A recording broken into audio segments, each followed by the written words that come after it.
Hello à tous, c'est Audrey la Boulette. J'espère que vous allez bien. Aujourd'hui, je vous retrouve dans une nouvelle vidéo où je vais continuer de vous parler de ma nouvelle vie au Canada.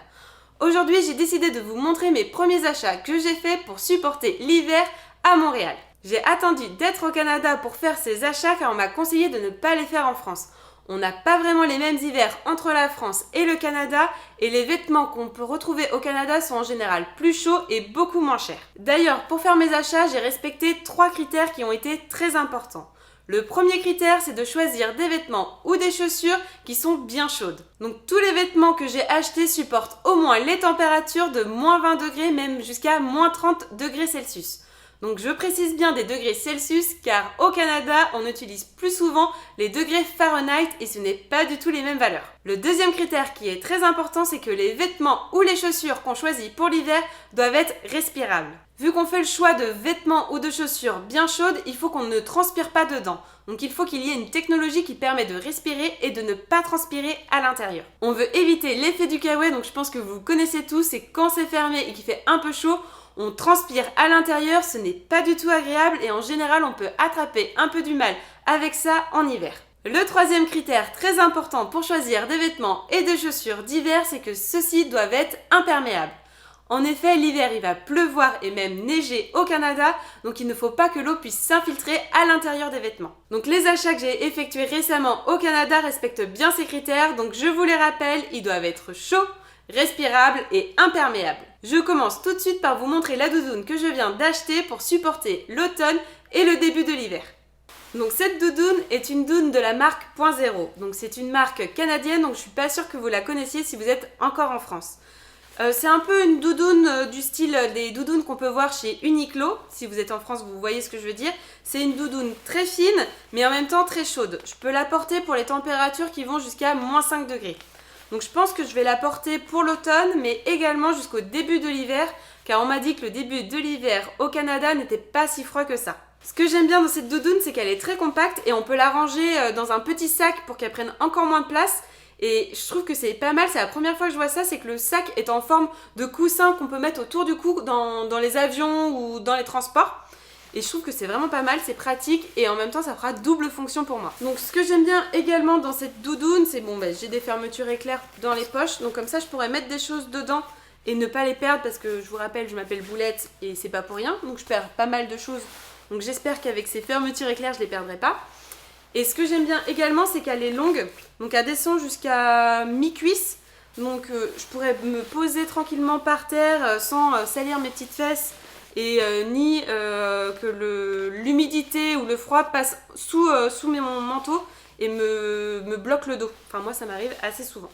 Je l'ai déjà testé ici à Montréal dès le début septembre parce que les températures ont vite baissé. Quand il a fait à peu près 6 à 4 degrés, j'étais très très bien avec dehors et j'étais en t-shirt dedans. Donc j'ai pas transpiré et c'était plutôt agréable et j'étais bien au chaud dedans. Donc ça garde bien la chaleur. C'est compact et franchement elle n'était pas très chère parce qu'elle m'a coûté 95 $. Donc dollars canadiens, sans les taxes.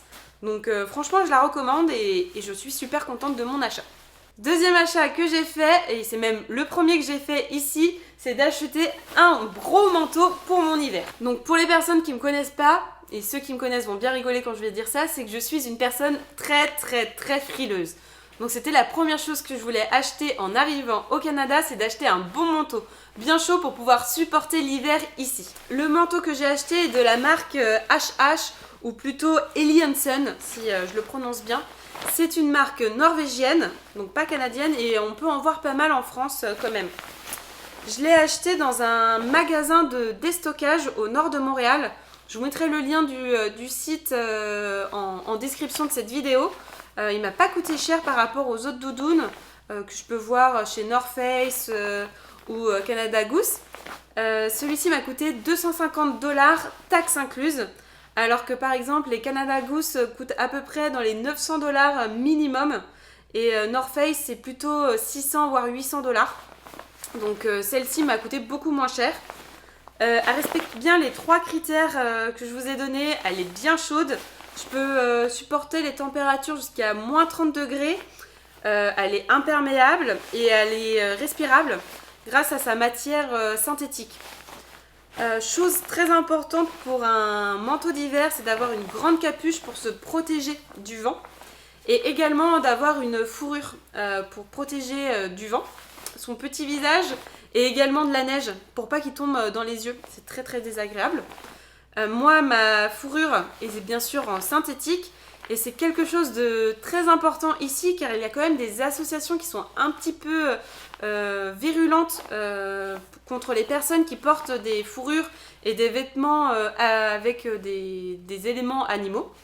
Donc si vous ne voulez pas vous faire embêter par des associations contre les fourrures animales et qui sont pour la protection des animaux, ce qui est normal, si vous ne voulez pas vous faire trop embêter, prenez bien des matières synthétiques et non de la vraie fourrure. Autre chose importante dans le choix d'un manteau d'hiver, c'est d'avoir une double manche. Donc vous voyez, j'ai ma manche comme ça, mais à l'intérieur, j'ai un autre embout qui me protège bien du vent également. Donc je sais pas si on va bien voir. Voilà. Donc ça, j'ai la première manche qui sera bien serrée à mon poignet. Et ensuite, j'ai une autre manche qui me protège encore plus du froid. Chose importante, il faut avoir des poches. La seule chose qui me gêne un peu dans ce manteau, bon, j'ai fait cette concession, c'est qu'il n'y a pas de poche interne, à l'intérieur, pardon. Et j'aurais bien voulu en avoir une pour mettre mon portable. Mais bon, c'était pas très cher, donc du coup il était en déstockage, donc je l'ai pris malgré le manque de la poche intérieure. Donc voici pour mon manteau d'hiver que j'ai hâte d'essayer dans les grands froids. Et donc le dernier achat que j'ai fait, donc ce n'est plus un manteau mais ce sont mes bottes pour l'hiver. Donc les bottes que j'ai achetées, c'est de la marque Sorel, c'est une marque canadienne.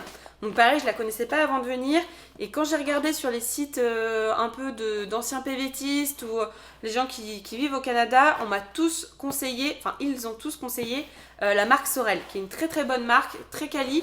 Et par contre, ce que je voyais souvent sur internet, c'est qu'en général les modèles sont pas très beaux. C'est plus des choses mastoc que jolies, mais moi je trouve que celles que j'ai choisies, elles sont très jolies. Donc je vous les montre tout de suite, le suspense. Donc voici les bottes que j'ai achetées. Donc elles sont beiges, elles peuvent supporter jusqu'à moins 30 degrés, donc c'est quand même des bonnes chaussures, elles sont imperméables. Et chose importante quand on choisit également des bottes pour l'hiver pour supporter le grand froid, il faut que ces chaussures, enfin la semelle soit en caoutchouc. Alors pourquoi le caoutchouc? C'est que c'est une matière qui isole très bien du froid et qui vous permettra de ne pas avoir vraiment froid à l'intérieur et de ne pas glisser dehors. Autre chose, c'est que mes chaussures ont des crans. Faut vraiment pas avoir une semelle lisse si on veut pas déraper sur la neige. Je suis pas sûre que ça sera assez suffisant par contre pour le verglas. J'essayerai, mais je pense que je vais quand même acheter des crampons qu'on peut rajouter sur les chaussures. Donc il y en a pas mal dans les magasins ici en hiver, et donc je pense que je rajouterai ça quand il y aura les pluies verglaçantes à Montréal. Donc je vais vous montrer l'intérieur, vous allez voir, c'est juste hyper chaud, c'est du pilou-pilou. Je pense que je l'ai déjà dit, mais ça va jusqu'à moins 30 degrés.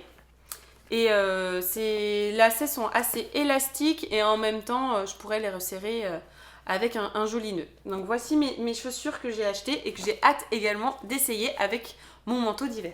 Dernière chose que j'ai oublié de vous dire, c'est le prix de ces chaussures. Donc celles-ci m'ont coûté 200$. C'était des chaussures quand même assez chères. Je les ai pas achetées en déstockage parce que je voulais quand même des chaussures plutôt jolies. Donc je me suis fait plaisir sur ces chaussures. Mais je pense que j'en serai très contente quand je les aurai au pied cet hiver.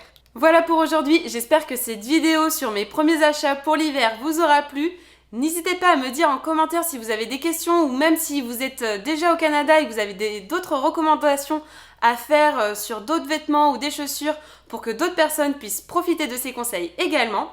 N'hésitez pas à vous abonner à la chaîne et à cliquer sur la petite cloche pour ne pas rater mes prochaines vidéos sur mon arrivée, mon installation et ma vie au Canada. Sur ce, je vous dis à bientôt. Supporter les grands froids. Les grands froids. Ah, j'ai mal à ma cheville. J'essaie de terminer vite. Oh, tu m'as coupé la chie.